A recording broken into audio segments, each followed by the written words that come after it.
കേന്ദ്ര സർക്കാർ കൊണ്ടുവന്ന വനിതാ സംവരണ ബില്ല് യഥാർത്ഥത്തിൽ ബിജെപിയുടെ രാഷ്ട്രീയ അജണ്ട നടപ്പിലാക്കാനുള്ള ഒരു മറയാണെന്ന് ശ്രീജ മഠത്തിൽ ആരോപിച്ചു. മണ്ഡലം പുനർനിർണയവുമായും സെൻസസുമായും ബന്ധിപ്പിച്ചുകൊണ്ട് 33% സംവരണം നടപ്പിലാക്കുന്നത് കാലതാമസം വരുത്താനാണെന്ന് അവർ ചൂണ്ടിക്കാട്ടി. 2013 അവതരിപ്പിക്കപ്പെട്ട വനിതാ സംവരണ ബില്ല് കഴിഞ്ഞ 10 വർഷമായി ഒറ്റയ്ക്ക് ഭരിക്കാനുള്ള ഭൂരിപക്ഷം ഉണ്ടായിട്ടും മോദി സർക്കാർ എന്തുകൊണ്ട് നടപ്പിലാക്കിയില്ലെന്നും ശ്രീജ ചോദിച്ചു. ദക്ഷിണേന്ത്യൻ സംസ്ഥാനങ്ങളിലെ മണ്ഡല പുനർനിർണയം നടക്കുമ്പോൾ നമുക്ക് മതിയായ പ്രാതിനിധ്യം കിട്ടാത്തൊരവസ്ഥയിലേക്ക് പോകും. അതുകൊണ്ട് തന്നെയാണ് സ്ത്രീ സംവരണ ബില്ല് എന്നുള്ള സ്ത്രീകൾക്ക് വേണ്ടിയാണ് എന്ന് നടിച്ചുകൊണ്ട് അതിനോടൊപ്പം മണ്ഡല പുനർനിർണയം കൂടി കൊണ്ടുള്ള അജണ്ട നടപ്പിലാക്കാൻ വേണ്ടി അവർ ശ്രമിച്ചുകൊണ്ടിരിക്കുന്നത്. എന്നിട്ട് കുറ്റപ്പെടുത്തുന്നത് കോൺഗ്രസിനെയും അതുപോലെ ഇന്ത്യ മുന്നണിയിലുള്ള മറ്റ് പ്രതിപക്ഷ പാർട്ടികളെയുമാണ്. നമുക്കറിയാം, വനിതകൾക്ക് ഏറ്റവും കൂടുതൽ പ്രാധാന്യം കൊടുക്കുന്ന പാർട്ടി കോൺഗ്രസ് ആണ്. ഇന്ത്യയിലെ ആദ്യത്തെ പ്രധാനമന്ത്രി കോൺഗ്രസിൻ്റെതാണ്. ഇന്ത്യയിലെ ആദ്യത്തെ വനിതാ സ്പീക്കർ കോൺഗ്രസിൻ്റെതാണ്. അതുപോലെ തന്നെ വനിതാ രാഷ്ട്രപതി കോൺഗ്രസിൻ്റെതാണ്. അങ്ങനെ എല്ലാ തലങ്ങളിലും വനിതകൾക്ക് ഏറ്റവും കൂടുതൽ പ്രാതിനിധ്യം കൊടുത്തുകൊണ്ടിരിക്കുന്ന പാർട്ടി കോൺഗ്രസ് ആണ്. പക്ഷേ നരേന്ദ്രമോദി ഇപ്പോൾ പറഞ്ഞിരിക്കുന്നത് കോൺഗ്രസ് അല്ലെങ്കിൽ പ്രതിപക്ഷ പാർട്ടികൾ വനിതകളെ വഞ്ചിക്കുന്നു എന്നാണ്. കാര്യം അതല്ല എന്ന് നമുക്കറിയാം. ശരിക്കും വനിതകളെ വിഡ്ഢികളാക്കിക്കൊണ്ട്, വനിതകളെ മറയാക്കിക്കൊണ്ട് അവരുടെ അജണ്ട നടപ്പിലാക്കുന്ന ഒരു സമീപനമാണ് നമ്മൾ കാണുന്നത്. അപ്പൊ അതിനെയാണ് നമ്മൾ എതിർക്കുന്നത്. നമുക്കറിയാം, 543 സീറ്റിലുള്ള ലോകസഭയില് വനിതാ സംവരണം 33% വനിതാ സംവരണം ഇപ്പോൾ തന്നെ നടത്തണം എന്നാണ് നമുക്ക് പറയാനുള്ളത്.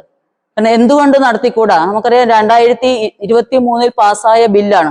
ഈ 2024 തന്നെ അവർക്ക് വേണമെങ്കിൽ വനിതാ സംവരണ ബില്ല് വനിതാ സംവരണം നടപ്പാക്കാൻ സാധിക്കുമായിരുന്നു. അന്ന് 2014-19 ഭരിക്കുന്നത് BJP ആണ്.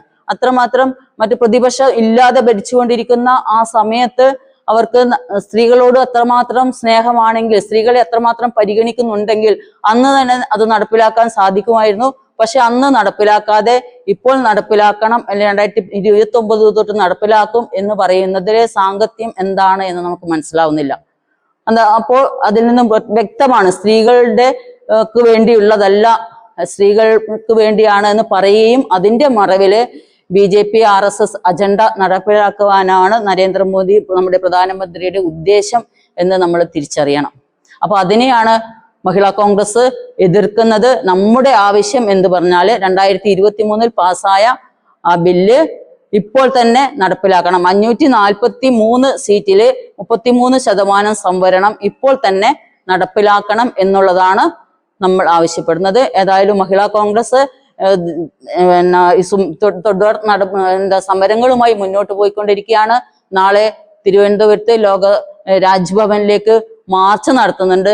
അതേപോലെ താഴെത്തട്ടിലേക്കും നമുക്കറിയാം, സ്ത്രീകളെ വഞ്ചിച്ചുകൊണ്ട് മുന്നോട്ട് പോകുന്ന ഈ സർക്കാരിന്റെ നടപടികളെ താഴെത്തട്ടിൽ എത്തിക്കുക എന്നുള്ള ദൗത്യം നമ്മൾ ഏറ്റെടുത്തുകൊണ്ട് സ്ത്രീകൾക്ക് വേണ്ടി, അല്ലെങ്കിൽ വനിതാ സംവരണം പാസ്സാക്കാൻ വേണ്ടി വനിതകൾക്ക് അർഹമായ പ്രാതിനിധ്യം 33% പ്രാതിനിധ്യം ലോകസഭയിലും നിയമസഭയിലും കിട്ടാൻ വേണ്ടി നമ്മൾ താഴെത്തട്ട് വരെയുള്ള പ്രവർത്തനവുമായി മുന്നോട്ട് പോകും എന്നാണ് ഈ അവസരത്തിൽ പറയാനുള്ളത്.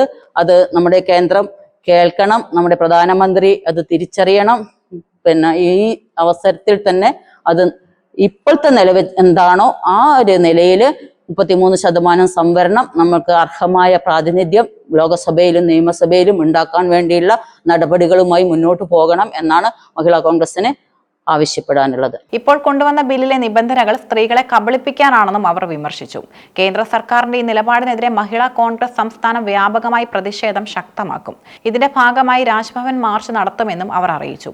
മണ്ഡല പുനർനിർണയത്തിന്റെ പേരിൽ സംവരണം നീട്ടിക്കൊണ്ടുപോകുന്നതിനെ കോൺഗ്രസ് ഉൾപ്പെടെയുള്ള ഇന്ത്യ മുന്നണി ശക്തമായി എതിർക്കുന്നു. കണ്ണൂർ DCC ഓഫീസിൽ നടന്ന വാർത്താ സമ്മേളനത്തിൽ മഹിളാ കോൺഗ്രസ് ഭാരവാഹികളായ രജനി രാമനന്ദൻ, KN പുഷ്പലത, ഉഷാകുമാരി, CP ഗിരിജ എന്നിവരും പങ്കെടുത്തു. സ്ത്രീകളുടെ രാഷ്ട്രീയ പങ്കാളിത്തം ഉറപ്പാക്കാൻ ആത്മാർത്ഥമായ നടപടികളാണ് വേണ്ടതെന്നും അല്ലാതെ രാഷ്ട്രീയ ലാഭത്തിനായുള്ള പ്രഖ്യാപനങ്ങളല്ലെന്നും നേതാക്കൾ വ്യക്തമാക്കി.